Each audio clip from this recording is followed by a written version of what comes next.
오늘의 주요 뉴스입니다. 이재명 더불어민주당 대표가 SNS 글에서 내부를 향한 공격이나 비난을 중단해달라고 말했습니다.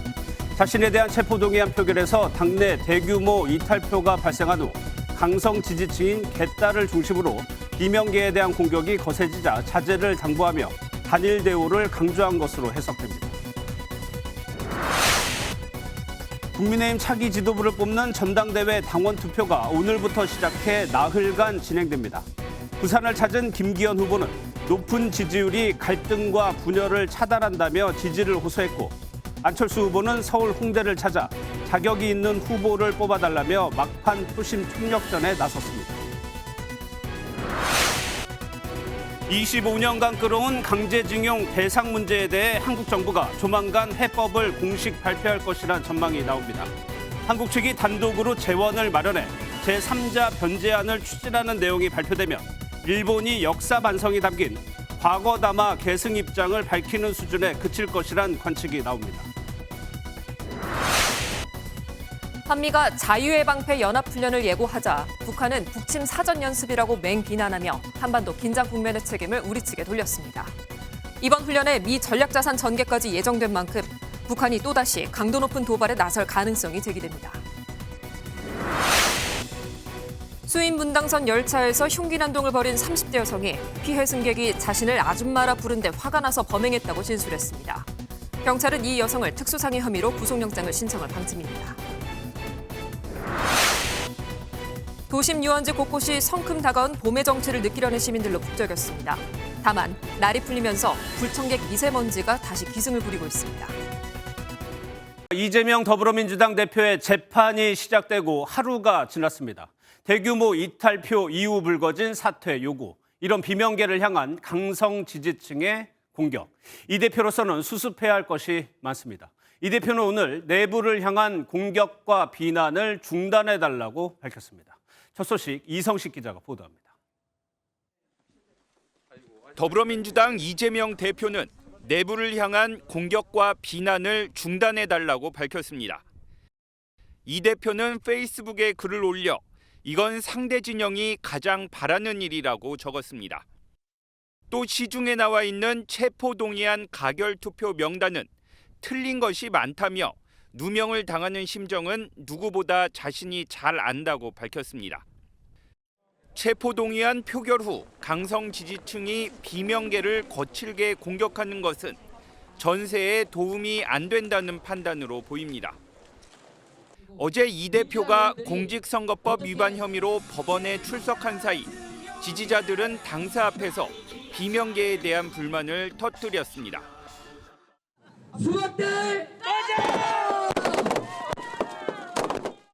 체포동의안 표결 이후 이탈표의 배후로 이낙연 전 대표를 지목하며 이 전 대표의 영구 제명을 요구하는 청원에는 사흘 만에 6만 명이 넘게 동의했습니다. MBN 뉴스 이성식입니다. 국민의힘 당대표를 비롯한 새로운 지도부를 선출하기 위한 투표가 오늘부터 시작됐습니다. 나흘간 당원 83만여 명을 대상으로 치러집니다. 김기현 후보는 결선 투표 없는 압도적인 득표를, 안철수 후보는 서울 홍대를 찾아 젊은 층의 지지를 호소했습니다. 후보들의 막판 총력전을 정태진 기자가 전하겠습니다. 국민의힘 당원 선거인단 83만 7천 명을 상대로 모바일 투표가 시작됐습니다. 부산을 찾은 김기현 후보는 높은 지지율이 갈등과 분열을 차단한다며 막판 표심 잡기에 나섰습니다. 김기현을 압도적 지지로 대표를 만들어야 리더십에 힘이 생기고 1차에서 당선시켜 주실 것으로 믿습니다. 안철수 후보는 청바지와 운동화 차림으로 시민들과 만나 결선 투표로 가게 되면 컨벤션 효과를 누리게 된다며 지지를 호소했습니다. 열심히 하겠습니다. 많은 분들이 투표에 참여해서 우리 당의 대표가 될 자격이 있는 후보를 뽑는데 많은 분이 동참하셨으면 좋겠습니다. 천하람 후보는 윤핵관이 쌓은 가짜 기득권의 성을 완전히 날려버리겠다며 자신감을 내비쳤고, 황교안 후보는 김 후보가 당 대표가 되면 비대위 체제로 가게 될 것이라고 공세를 이어갔습니다. 나흘간 집계된 당심을 바탕으로 오는 8일 당대표 선거 결과가 발표됩니다.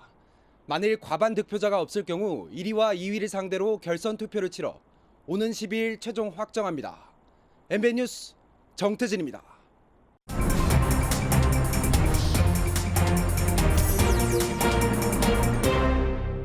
정치권 소식 알아보는 정치 톡톡입니다. 오늘은 이병주 기자 나와 있습니다. 어서 오세요. 예, 국민의힘 전당대회 소식부터 한번 보겠습니다. 투표가 시작됐는데 당원 투표여서 그랬을까요? 투표율이 굉장히 높아요. 네, 말씀하신 대로 투표 시작 5시간 만인 오후 2시에 이미 20만 명 넘게 투표하면서 25%의 투표율을 기록했습니다. 예. 이준석 전 대표가 당선되던 직전 선거, 그러니까 2021년 6월 전당대회의 첫날 최종 투표율과 같은 수준입니다. 특히 2021년에는 선거인 수가 32만 명이었던 점을 고려하면 50만 명가량 더 늘어난 이번 선거에서 더 빠른 투표 참여가 이뤄진 겁니다. 조금 전 오후 5시에 마감된 첫날 최종 투표율은 34.72%로 집계돼서 국민의힘 당원들의 차기 당 지도부에 대한 높은 관심 보여줬습니다. 예, 전당대회 최대 관전 포인트가 1차에 끝나느냐 결선 투표 가느냐인데 안철수 후보 입장에서는 결선 가는 게 상황을 반전시킬 수 있으니까 그래서 그랬을까요? 12일 날 가리자 이렇게 얘기를 했어요. 예, 12일 날 가리자. 이건 안철수 후보가 룰 변경이나 이런 이야기를 한 건 아닙니다. 예. 말씀하신 대로 결선 투표까지 가도록 자신을 좀 뽑아달라 이렇게 호소를 한 건데요. 특히 최근 대통령실 행정관이 참여한 단톡방에서 김기현 후보를 지지하는 글이 올라온 걸 꼬집었습니다. 안 후보는 공무원 정치 중립 위반 가능성이 있는 충격적인 일이라면서 철저한 조사와 수사가 필요하다고 주장했습니다. 그러면서 이번 일의 전모가 드러날 때까지 당대표를 뽑으면 안 된다고 강조하기도 했습니다. 명백하게 수사되고 진실이 밝혀져야만이 우리 당의 이 대표로 뽑히는 사람이 정말 정당성을 가지고 우리 당을 제대로 이끌 수 있다고 생각합니다. 민주당 상황도 한번 살펴보겠습니다. 대규모 이탈표 나왔고 그러다 보니까 강성 지지층 목소리 높아지고 있어요. 내용이 어느 정도입니까? 네, 이재명 대표 체포 동의안 표결에서 말씀하신 대로 예상 밖의 많은 이탈표 나왔습니다. 예. 그 이후에 내용도 점점 심화되고 있는데요. 대선 경선 당시 그 대장동 의혹을 제기했던 이낙연 전 대표를 향한 공격이 대표적입니다. 친이낙연계로 분류되는 윤영찬 의원도 이지연 대표에 대한 영구 제명 청원에 대해 문제를 제기했는데요. 윤 의원은 청원에 언급된 주장은 허위 사실과 명예훼손성 내용이라고 반박을 하면서 당대표의 신상 문제로 갈등하는 상황을 왜 전 대표 탓으로 돌리냐는 글을 올렸습니다. 또 자신과 이낙연 전 대표, 또 문재인 전 대통령 등을 내부의 적으로 묘사하면서 처단하자는 카드뉴스를 언급하며 도를 넘었다고 지적했습니다. 윤 의원이 이 같은 항변을 내놓자 이번에는 청원 게시판에 윤영찬 의원을 징계하라는 청원도 등장을 했습니다. 예, 민주당은 이른바 쌍특검으로 맞서고 있는데 그중에 하나가 50억 클럽 특검이에요. 그런데 이걸 두고 좀 시끄러워요 지금? 네, 민주당 어제 대장동 50억 클럽 의혹 진상규명을 위한 특검 법안을 발의를 했습니다. 예. 이 법안 3조 특별검사의 임명 조항을 놓고 논란이 일고 있는데요.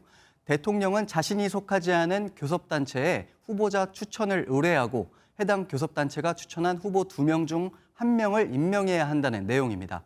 국회 교섭단체, 그러니까 현역 의원 20명 이상이 속한 단체는 현재 더불어민주당과 국민의힘뿐이죠. 여기서 대통령이 속한 국민의힘을 빼면 결국 민주당만 추천을 할 수 있는 셈입니다. 그렇게 되면은 상당히 반발이 심할 것 같은데요. 당장 대장동 사건으로 이재명 대표를 기소한 검찰부터 반발을 예. 했습니다.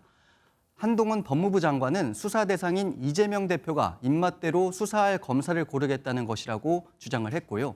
또 국민의힘도 같은 맥락에서 민주당의 특검법은 진실 은폐를 위한 이재명 특권법이라는 입장을 냈습니다. 민주당보다 앞서 50억 클럽 특검 법안을 낸 정의당도 같은 문제를 제기했는데요. 정의당은 국민의힘과 더불어민주당 인사들 모두 대장동 사건과 얽혀 있으니까 비교섭단체에서 특검 후보를 내야 한다고 주장을 해왔습니다. 특검을 여당을 향한 공세 무기로 삼겠다는 말과 다를 바 없습니다. 그것은 진실규명을 위한 특검이 아니라 진실 은폐로 가는 정쟁일 뿐입니다. 네, 법안을 낸 민주당과 정의당, 특검 후보 추천을 놓고 이견이 좁혀지지 않고 있어서 예. 향후 특검 추진 과정에서도 진통 예상됩니다. 예, 쌍특검 중에 또 다른 하나가 바로 김건희 여사 특검인데 이거는 좀 어떻게 돼가고 있습니다. 네, 민주당은 김건희 여사의 코바나 협찬 의혹이 모두 무혐의 되는 결과가 나오니까 특검 필요성을 더욱 강조하고 있는 상황입니다. 코바나 콘텐츠 협찬 의혹을 무혐의 처분한 검찰이 도이치모터스 주가 조작 의혹을 제대로 수사할 리 만무합니다. 그간 김건희 여사 특검에 미온적이었던 정의당도 가세할 가능성 커졌는데요. 정의당은 오는 6일 대검찰청을 찾아서 김건희 여사에 대한 수사를 촉구하기로 했습니다. 정의당의 한 관계자는 최소한 소환 조사라도 있어야 검찰의 수사 의지를 확인할 수 있는 것 아니겠냐 이렇게 말을 했는데요.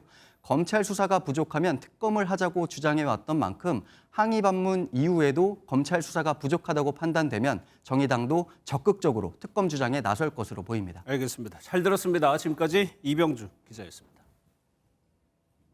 25년을 끌어온 일제 강제징용 피해자 배상 문제 해법이 곧 나옵니다. 우리 정부가 제3자 변제안을 발표하고 일본은 역사 반성이 담긴 과거 담화를 계승하겠다는 뜻을 밝힐 것이라는 전망입니다. 송주영 기자입니다. 일본에 끌려가 강제 노역했던 조선인의 힘겨운 삶의 모습입니다. 광산이나 기업 등에 끌려가 강제 노역한 조선인 다수는 고국에 돌아오지 못하고 유골로 발견됐습니다. 생존자 일부는 지난 1997년 전범기업 신일본제철을 상대로 소송을 제기했는데 한일 갈등으로까지 비화했습니다. 20대 때 아무것도 모르는 사람 말이지 공부시켜주고 된다고 해서 연행돼서 끌려가가지고 2년간 일한 걸 받지 못하고 이날까지 있는데 25년간의 갈등 끝에 정부가 이르면 다음 주 월요일 해법을 발표할 것이란 관측이 나옵니다. 외교부 관계자는 발표 시점에 대해 아직 확정되지 않았다며 정해지면 미리 알려드리겠다고 답했지만 정부가 협의 종료 가능성을 언급한 건 이번이 처음입니다. 그동안 쟁점은 전범 기업의 배상 참여와 일본의 사과 여부였습니다. 정부가 찾은 해법은 단독 재원으로 제3자 변제안을 추진하되 일본 측 피고 기업의 참여 가능성을 열어두는 방식으로 알려졌습니다.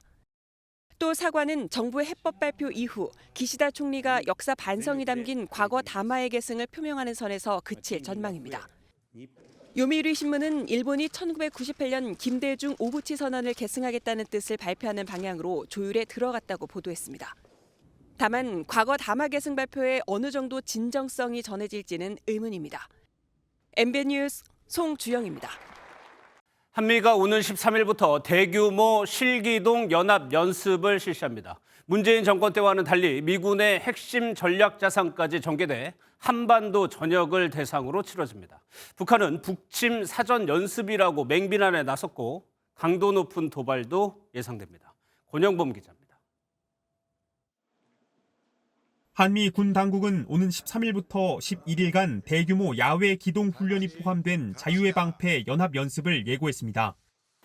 핵 추진 항모 등 미 핵심 전략 자산이 한반도로 전개합니다. 북한은 매체를 총동원해 비난 수위를 끌어올렸습니다.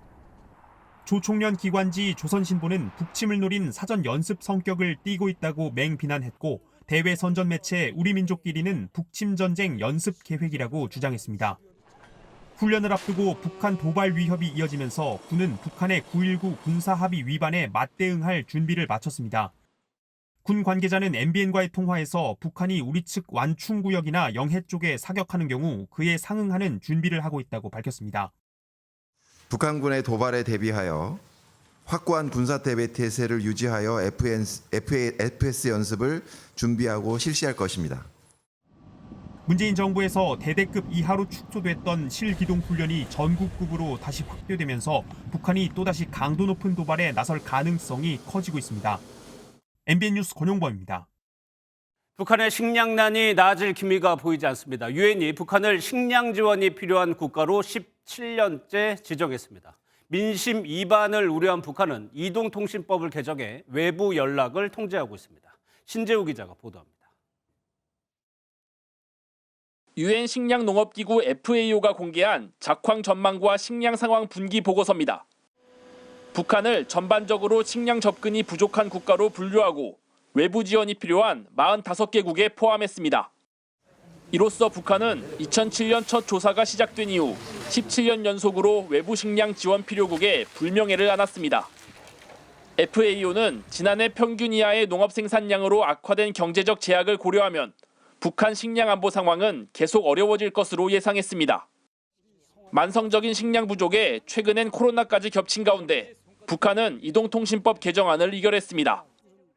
휴대전화 사용자가 지켜야 할 의무를 구체화한 것으로 보이는데 휴대전화 통제를 강화해 외부사상 유입과 민심 위반을 막으려는 의도로 풀이됩니다.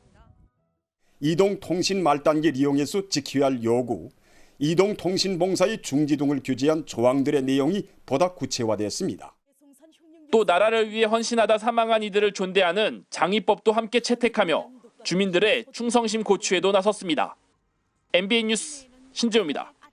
어제 수인 분당선 열차에서 휴대폰 소리를 줄여달라고 했다는 이유로 승객들에게 흉기를 휘두른 30대 여성이 현재 경찰 조사를 받고 있습니다. 해당 여성은 피해 승객이 자신을 아줌마라고 불러서 기분이 나빴다고 진술한 것으로 확인됐습니다. 김영현 기자입니다.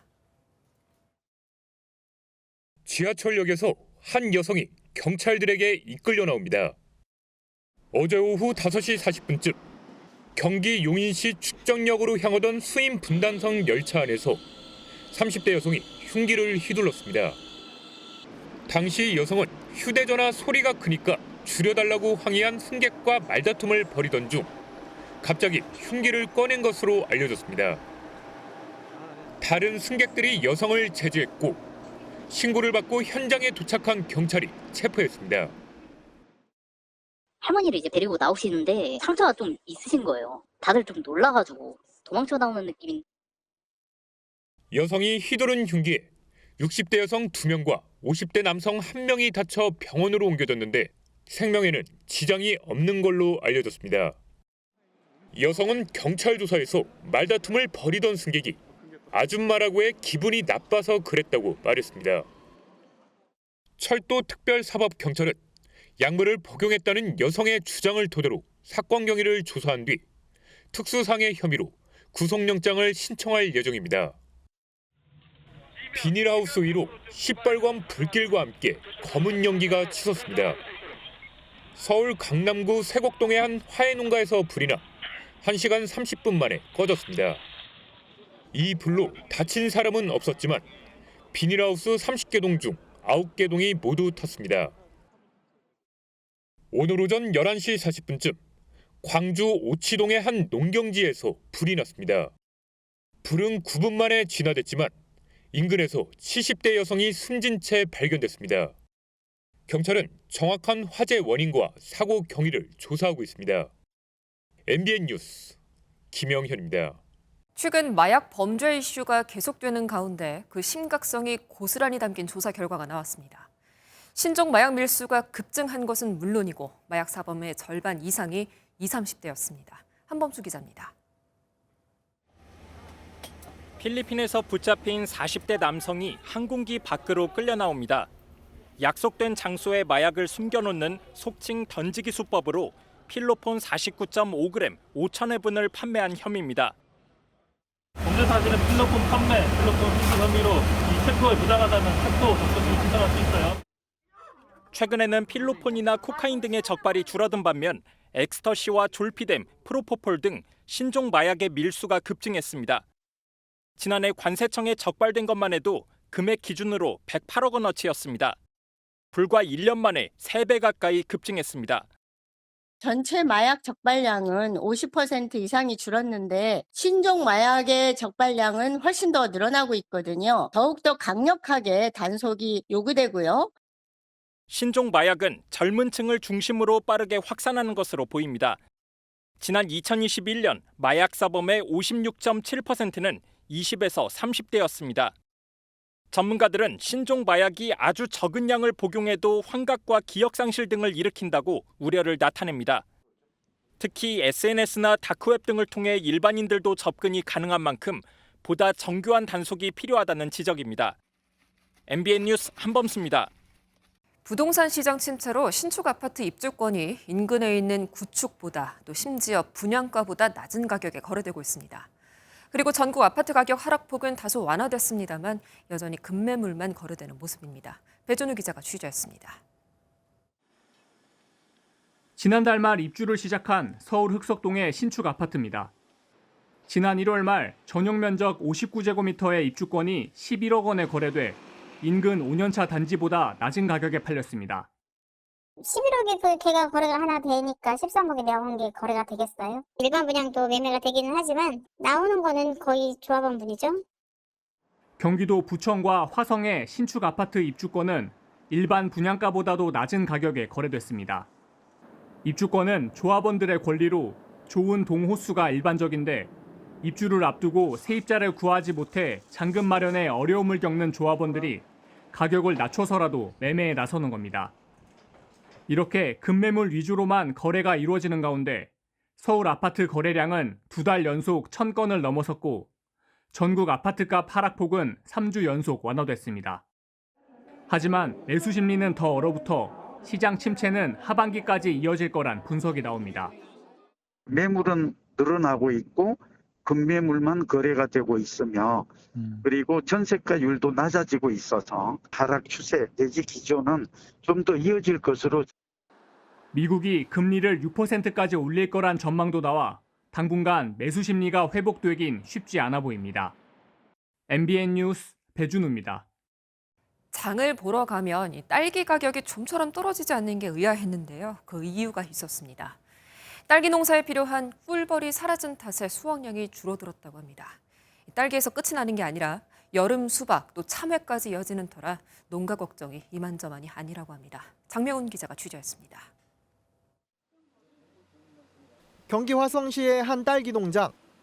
원래라면 꿀벌이 꽃을 옮겨다니며 수분해야 하지만 뒤형벌이 그 자리를 차지했습니다. 개체수 감소로 꿀벌 가격이 2배로 뛰자 값싼 뒤형벌을 사용하는 겁니다. 일선 농가들은 꿀벌을 구하는 곳조차 어려운 실정이어서 이는 곧바로 딸기 수확량 감소 등 피해로 이어지고 있습니다. 뒤형벌은 꿀벌보다 몸집이 크고 활동량이 많아 수분율이 다소 떨어져 꿀벌과 같은 생산량을 기대하기 어렵습니다. 100% 다 수용되면 좋겠지만은 벌 사정이 좋지 않아서 불량가를 발생시켰을 경우에는 20% 이상은 제가 보기에는 손해가 나지 않나 싶어요. 수확량은 줄고 각종 생산비는 오르다 보니 딸기 소매가는 시드름병이 유행했던 지난해와 비슷하고 2021년보다는 20% 정도 뛰었습니다. 꿀벌 외에 다른 곤충으로는 수분이 어려운 수박과 참외가 더 문제입니다. 계속 꿀벌을 사용하면서 이제 영농을 하셨는데 벌을 못 구하게 되면 갑자기 이걸 선수종으로 돌아가라. 이렇게 하면은 농가 입장에서는 부담이 될 수가 있겠죠. 정부가 인공 수분 기술을 지원하는 등 대책을 마련하고 있지만 사라진 꿀벌의 제철 먹거리 가격 급등 우려가 커지고 있습니다. MBN 뉴스 장명훈입니다. 오늘 포근한 봄 기운에 마음이 한결 가볍다가도 하늘을 바라보면 숨이 턱 막혔습니다. 역시나 미세먼지 때문이죠. 다음 주 초는 지나야 나아진다는 소식이니까요. 주말 사이에 호흡기 관리 잘하시기 바랍니다. 최돈희 기자입니다. 한낮 기온 15도, 평년 기온을 웃도는 봄 날씨 속에 한강둔치는 나들이객들이 부쩍 늘었습니다. 가족, 친구들과 삼삼오오 모여 앉아 따스한 바람을 맞으며 성큼 다가온 봄 기운을 즐깁니다. 날씨가 따뜻해서 좀 바람도 저번 주보다는 많이 따뜻해져가지고 좋은 것 같아요. 그런데 따뜻한 날씨와 함께 봄의 불청객 미세먼지도 찾아왔습니다. 요 며칠 깨끗했던 도심 하늘은 희뿌연 미세먼지로 가득하고 건물들은 미세먼지 속에 윤곽을 잃었습니다. 오늘 낮 한때 경기 여주의 초미세먼지 농도가 세제곱미터당 78 마이크로그램까지 치솟는 등 수도권과 충청, 호남 지역이 초미세먼지 나쁨 수준을 보였습니다. 서쪽에서 유입된 중국발 미세먼지에 대기 흐름이 정체되며 국내 오염물질까지 더해진 탓입니다. 잔류한 미세먼지와 상층으로 유입된 국외 미세먼지가 대기 정체와 함께 기류수렴으로 축적되어 내일도 전국 대부분 지역에서 미세먼지 농도가 높겠습니다. 국립환경과학원은 다음 주 화요일쯤 남서풍이 불면서 고농도 미세먼지는 점차 해소될 것으로 내다봤습니다. MBN 뉴스 최돈입니다. 그리고 또 주의하셔야 할 게 있죠. 바로 화재입니다. 건조한 대기에 강풍까지 더해지면서 크고 작은 산불이 계속되고 있습니다. 지난 일주일 동안 발생한 산불이 70건이 넘는다고 하는데요. 작은 불씨도 또 조심하셔야겠습니다. 이어서 박규원 기자입니다. 산 능선을 따라 희뿌연 연기가 피어오르고 곳곳에 시뻘건 불길이 타오릅니다. 어제 오후 전남 순천시 월등면의 한 야산에서 시작된 불은 민가로 넘어와 밤새 주민들을 불안에 떨게 한 뒤 오늘 낮에야 완전히 꺼졌습니다. 인명피해는 없었지만 비닐하우스 2동이 전소하고 주민 91명이 대피해야 했습니다. 바람이 쌩기로 막 넘어오더라고요. 겁이 나갖고 대피원이라고 정신 없었지. 난생 처음이야 이렇게. 갖고 싶으면 겁이 나갖고 싶으면 목이 마르고 지금 죽겠는데 물도 없고. 오늘 오후에도 전남 화순과 충남 부여의 야산에서 불이 나는 등 지난 일주일 동안에만 70건이 넘는 산불이 발생했습니다.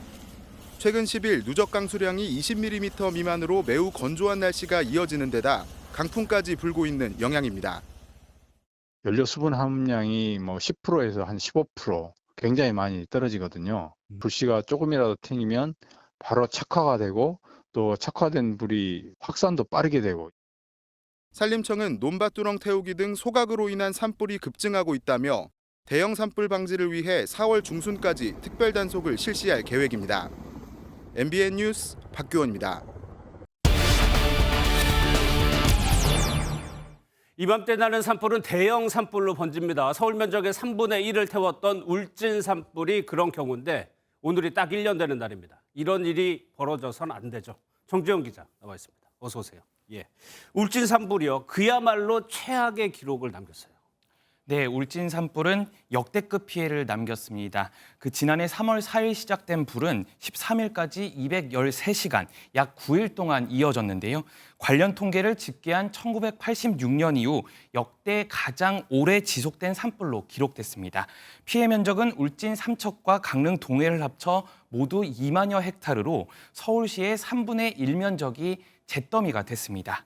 당시 터전을 잃은 이재민 160여 가구는 여전히 집으로 돌아가지 못하고 있습니다. 예. 그런데 정 기자, 산불이 나고 CCTV도 공개되면서 담배꽁초가 원인이다 이런 얘기 나왔었는데 수사가 아직 종결이 안 됐다면서요? 네, 1년이 지났지만 아직 사건은 미궁 속에 빠져 있습니다. 산림당국은 최초 발화 추정 지점을 지나간 차량을 추적하고 운전자와 동승자도 강도 높게 조사했지만 뚜렷한 증거를 못 찾았습니다. 현장 정밀 감식에도 구체적인 원인은 아직도 오리무중이고요. 페트병 등에 따른 자연 발화 가능성 조사도 결론이 안 났습니다. 결국 울진 산불 원인 수사는 장기화하는 분위기입니다. 반면 울진 산불이 시작된 바로 다음 날이죠. 3월 5일 강원 강릉 동해에 산불을 낸 60대 남성은 징역 12년이 확정됐습니다. 이 남성은 주민들이 자신을 무시한다는 피해망상에 토치 등으로 불을 낸 걸로 조사됐죠. 법원은 산불 피해자들이 큰 손해를 입었다. 엄중한 책임을 물어야 한다고 판단했습니다. 예, 지금이 3월에다가 극심한 가뭄까지 이어지고 있어요. 지금이 가장 위험한 시기라면서요. 그렇습니다. 올해 봄철 산불 조심 기간은 2월 1일부터 5월 15일까지 모두 104일간입니다. 최근 10년 산불 통계를 보면 3월에서 5월까지 석 달 동안 연간 산불의 57%가 집중됐습니다. 날씨가 따뜻해지면서 산을 찾는 사람들이 많아지고 농사 준비를 위한 소각 행위도 늘기 때문인데요. 산불 원인 1위는 입산자 실화입니다. 쉽게 말해 산을 찾은 사람들이 실수로 낸 불인데요. 33%로 가장 큰 비중을 차지했습니다. 메마른 날씨 속 한순간의 실수가 산불로 이어질 수 있으니 주의를 기울여야 합니다. 예, 그래서 정부가 처벌을 강화했어요. 산에 가시는 분들 잘 들으셔야 됩니다. 네, 산림청이 지난해 11월 관련법을 개정해서 이 엄중 조치에 나섰습니다. 산림 100m 이내에서 불을 피우는 행위는 최고 100만 원의 과태료가 부과되고요. 다른 사람 소유의 산림에 불을 지르면 5년 이상 15년 이하의 징역, 또 실수로 산불을 냈더라도 3년 이하의 징역에 처해질 수 있습니다. 예. 마지막으로 산불을 예방할 수 있는 요령 이런 것 좀 전해주세요. 네, 기본을 지키면 됩니다. 산 가까이에서 소각이나 흡연, 취사하시면 안 됩니다. 일단 입산 통제구역에 들어가면 안 되고요. 라이터를 가지고 다니거나 담배를 피우지 말고 특히 산림과 가까운 곳에서 논밭 두렁이나 쓰레기를 태우면 안 됩니다. 예, 실천이 중요한 시점입니다. 지금까지 정주영 기자였습니다. 시진핑 중국 국가주석의 집권 3기가 공식 출범하는 양회가 오늘 개막했습니다. 미국에 대해서는 강경한 기조가 이어질 것으로 보이고 내일은 중국의 올해 경제 성장률 목표치가 발표됩니다. 베이징에서 윤석정 특파원이 보도합니다. 이번 양회에서 시진핑 주석은 5년 임기 국가주석직에 3번째로 선출됩니다. 당, 군, 정을 모두 장악하며 시진핑 원톱 체제가 완성되는 겁니다. 권력 서열 2위인 총리에 리창 중앙정치국 상무위원이 오르는 등 작년 10월 20차 당대회에서 발표된 최고위직 인사도 최종 확정됩니다. 시진핑 3기를 뒷받침할 조직 개편도 이루어집니다. 공안 방첩부터 교통까지 아우르는 공산당 중앙내무위원회가 신설되고 금융 부분을 총괄하는 중앙금융공작위원회가 부활할 전망입니다. 홍콩 관련 업무는 국무원에서 당으로 이관해 이제 홍콩은 공산당 직접 통제에 들어갑니다. 시진핑 3기에도 대미 외교는 강경 노선을 걸을 가능성이 커 보입니다. 对于损害中国主权、安全、发展利益的行为，侵犯中国公民合法权益的行为，我们在法律中作出相关规定，予以坚决反制，是正当和必要的。 내일 전인대 개막식에서는 올해 경제 성장률 목표치가 발표됩니다. 지난해엔 목표했던 5.5% 성장률을 코로나19 사태로 달성하지 못했습니다. 올해는 목표 달성에 방점을 두고 5% 이상을 제시할 거란 의견이 우세하지만 일각에선 6% 이상을 제시해 경제 회복에 자신감을 보일 거란 관측도 나옵니다. 아울러 미중 경쟁이 심해지고 양안 갈등이 고조되는 상황에서 지난해 7.1%였던 국방 예산 증가율이 올해는 더 커질 것으로 보입니다. 베이징에서 MBN 뉴스 윤석정입니다. 지금 남녘엔 봄 기운이 감돌고 있습니다. 매화, 또 산수유, 봄꽃이 이렇게 핀 걸 보니까 정말 봄이 왔구나 실감케 하죠. 오늘 남도엔 미세먼지도 적었던 터라 봄을 즐기는 시민들이 많았다고 합니다. 저희 강세훈 기자가 남녘의 봄을 영상 속에 담았는데요. 함께 만나보시죠. 산자락에 매화꽃이 활짝 피었습니다. 빨간색과 하얀 물감을 뿌려놓은 듯 마치 한 폭의 수채화 같습니다. 돌담에 심어진 매화에도 봄 기운이 내려앉아 그윽한 꽃향기가 퍼집니다. 초가집 주변에 핀 매화는 봄날의 운치를 자아냅니다. 오랜만에 따뜻해서 나왔더니 꽃도 많이 피어 있고 또 무엇보다 마스크 벗고 꽃냄도 맡으면서 구경할 수 있어서 참 좋은 것 같아요. 꽃잎의 고운 자태에 상춘객들의 눈과 마음은 즐겁습니다. 완연한 봄 날씨에 옷차림도 가벼워졌습니다. 추억 사진을 찍으며 웃고 떠들고 봄 기운에 흠뻑 취해봅니다. 꽃이잖아요. 그래서 조금 설레는 마음에 약간 부케 같은 느낌도 들고 결혼도 하고 싶고 그렇네요. 지리산 자락의 마을은 노란 빛으로 물들었습니다. 산들산들 부는 봄바람에 산수유가 앙증맞게 꽃을 피웠습니다. 완연한 봄 기운에 움츠렸던 어깨를 펴고 상춘객들은 마음속에 봄을 담아갑니다. 봄의 향기도 나는 것 같고 아이도 좋아하고 행복한 모습에 이제 정말 봄이 왔구나 하는 생각이 들었습니다. 남녘의 꽃이 만개하는 다음 주부터는 4년 만에 축제도 열릴 예정입니다. MBN 뉴스 강세훈입니다. 미국에선 3대 명문 법조인 집안의 살인 사건이 큰 관심을 받고 있습니다. 50대 변호사가 부인과 아들을 살해한 혐의로 종신형을 선고받자 그 누구든 어떤 사회적 지위에 있든 법 위에 군림할 수 없다는 것이 증명됐다는 평가가 나옵니다. 워싱턴에서 최중락 특파원입니다. 미국 사우스캐롤라이나 주에서 3대에 걸쳐 90년 동안 검사장을 맡은 법조 명문가 출신 54살의 알렉스 머독 변호사. 지난 2021년 6월 자신의 저택에서 총으로 아내와 아들을 살해한 혐의로 종신형을 선고받았습니다. I sentence you for a term of the rest of your natural life. 범행에 사용된 총기나 자백 등 직접 증거는 없었으나 정황 증거가 충분했다고 판단한 겁니다. 머독 변호사는 살인 현장에 없었다고 진술했지만 아들의 아이폰에는 살해 사건 5분 전 찍힌 영상에 아빠인 머독 변호사의 음성이 담겼습니다. 검찰은 살인 청법자를 고용한 보험 사기와 머독 가문이 운영하는 로펌에서 막대한 금액을 횡령한 것이 들통나자 동정심과 시간을 벌려고 가족을 희생시킨 것이라고 주장했습니다. 반면 피고인 머독 변호사는 결백을 주장하며 항소할 뜻을 분명히 밝혔습니다. I would never, under any circumstances, hurt my wife Maggie, and I would never, under any circumstances, hurt my son Paul. 유력 법조 가문 출신의 자신도 법조인이어서 가족을 총으로 살해했다는 내용은 다큐 시리즈로 만들어질 정도로 미국에서 큰 이목을 끌었습니다. Today's verdict proves that no one, no matter who you are in society, is above the law. 이번 사건뿐만 아니라 머독 집안에서 갑자기 가사도우미가 사망하고 아들의 친구가 살해당하는 등 과거 의심쩍은 사건들에 대해서도 수사당국이 뒤늦게 재수사를 결정했습니다. 워싱턴에서 MBN 뉴스 최종락입니다.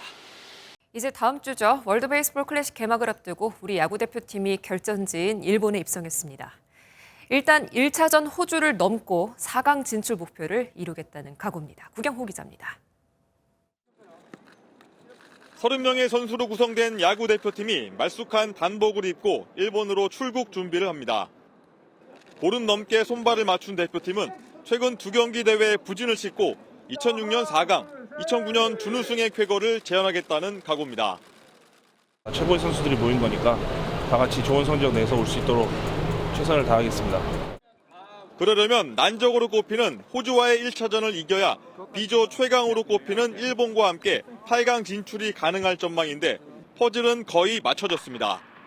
메이저리거인 김하성과 토미 현수 에드먼이 공수를 이끌고 고영표와 김광현 등이 나설 투수진은 마지막 결정만 남았습니다. 타수는 거의 정해졌는데 선발 투수 유형에 따라서 아마 한두 명이 좀 바뀔 수 있지 않을까 좀 생각하고 있습니다. 한국에서 선전을 다짐하고 일본에 도착한 대표팀은 8강을 넘어 4강 진출의 의지를 다지며 별도 인터뷰 없이 숙소로 향했습니다. 대표팀은 내일 공식 연습을 시작으로 본격적으로 대회 준비에 들어갑니다. 오사카에서 MBN 뉴스 구경호입니다. 3월의 첫 주말 잘 보내셨나요? 오늘 서울의 낮 최고 기온이 14도까지 오르면서 봄 기온이 더욱 짙어진 하루였는데요. 내일은 기온이 더 오르겠습니다. 서울의 최고 기온 16도, 광주는 18도까지 오르면서 나들이 하기 더없이 포근할 텐데요. 다만 해가 지면 금세 서늘해지니까요. 일교차에 대비해서 얇은 옷을 여러 겹 겹쳐 입는 게 좋겠습니다. 오늘 날은 포근했지만 공기질 상황이 아쉬웠는데요. 내일도 대기가 정체되면서 공기가 탁한 곳이 많겠습니다. 중서부와 호남, 경북 지역은 종일 초미세먼지 농도 나쁨 수준 보이겠습니다. 전국 곳곳에는 건조특보가 이어지는 가운데 크고 작은 화재 사고가 잇따르고 있습니다. 당분간 뚜렷한 비 소식이 없어서 건조한 날씨가 계속될 것으로 보이니까요. 화재 사고 나지 않도록 각별히 유의하셔야겠습니다. 내일 전국 하늘에는 가끔 구름만 지나겠고요. 제주는 오후 한때 빗방울이 떨어지는 곳이 있겠습니다. 지역별 내일 기온도 살펴보겠습니다. 서울의 아침 기온 3도 등 대부분 영상권에서 출발하겠고요. 한낮에는 15도를 웃도는 곳이 많겠습니다. 다음 주는 기온이 더 올라 봄 기온이 완연해지겠고요. 목요일에는 수도권과 영서에 비 소식이 들어있습니다. 날씨였습니다. 네, 오늘 뉴스의 봄꽃 향기가 맴돌았습니다. 끝으로 전범수 기자가 담아온 경남 양산 낙동강변에 핀 매화꽃들 전해드리면서 뉴스 모두 마치도록 하겠습니다. 함께해 주신 여러분 고맙습니다.